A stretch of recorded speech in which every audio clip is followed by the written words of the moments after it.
اور جس نے مکمل تراویح پڑھا ہو، کتابوں میں آیا کہ 1 رکعت تراویح کی نماز پڑھنے پر اللہ تبارک و تعالیٰ 1000 رکعت نماز پڑھنے کا ثواب عطا فرماتا ہے۔ اتنا ثواب ہے، لیکن جو لوگ سمجھتے ہیں، جو لوگ جن کے دلوں میں اللہ کا خوف ہے، پیارے نبی کی محبت ہے، آخرت کا ڈر ہے، حشر کے میدان کے دن کا خیال ہے، وہ لوگ ایسے کام کیا کرتے ہیں۔ رات اتنا بڑا گاؤں ہے، کتنے لوگ رہتے ہیں، ابھی سبھی لوگ جاگنے کے لیے آ جاتے تو مسجد میں جگہ نہیں ہوتی، اور کچھ لوگ آئے بھی ہیں تو ان کو نیند آنے لگی ہے۔ اگر ان کو بات کرنے کے لیے روڈ پر کھڑا کر دیا جائے تو پوری رات ختم ہو جائے، ان کی بات نہیں ختم ہوگی، لیکن اگر مسجد میں کوئی دین کی بات یا قرآن شریف پڑھنے کے دیہات میں دے دیا جائے تو ترنت نیند آنے لگتی ہے، اور شیطان وسوسہ ڈالتا ہے۔ لیکن جن کا دل لگتا ہے پڑھنے میں، جن کا شوق اور ذوق ہوتا ہے تو انہیں نیند نہیں آئے گا۔ حضرات گرامی، تو ہم اور آپ کوئی بھی کام کریں شوق اور ذوق کے ساتھ میں کریں، اللہ کی رضا کو حاصل کرنے کے لیے کریں، تو انشاءاللہ تبارک و تعالیٰ پھر شیطان ہمیں اور آپ کو بہکا نہیں سکتا ہے۔ محترم سامعین کرام، اللہ تبارک و تعالیٰ قرآن مقدس میں ارشاد فرماتا ہے، یا ایھا الذین آمنوا کتب علیکم الصیام کما کتب علی الذین من قبلکم لعلکم تتقون۔ بے شک اللہ تبارک و تعالیٰ نے ہم پر اور آپ پر روزہ فرض کیا ہے۔ کیوں فرض کیا؟ کیا صرف ہم ہی ہیں جو ہم پر روزہ فرض کیا گیا؟ نہیں، اللہ تبارک و تعالیٰ فرماتا ہے بلکہ ان سے آنے والے پہلے جو نبی آئے ہیں، ان کی جو امتیں آئی ہیں، ان پر بھی روزہ فرض کیا گیا تھا۔ اور کیوں فرض کیا گیا؟ تاکہ ہم اور آپ متقی اور پرہیزگار ہو جائیں، متقی اور پرہیزگار ہو جائیں، یعنی نیکوکار بن جائیں، عبادت گزار بن جائیں،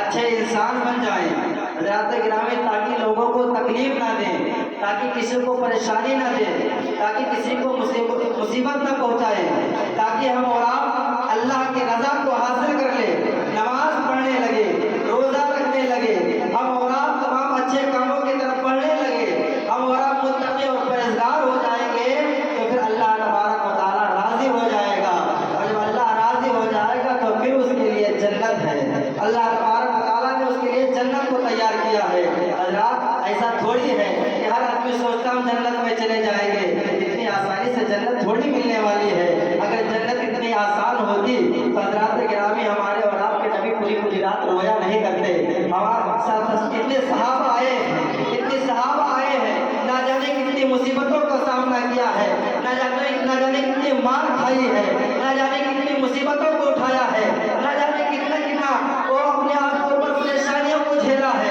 حضرات گرامی، اگر جنت اتنی آسان ہوتی تو پھر اتنی پریشانیاں نہیں جھیلے ہوتے۔ اگر جنت اتنی آسان ہوتی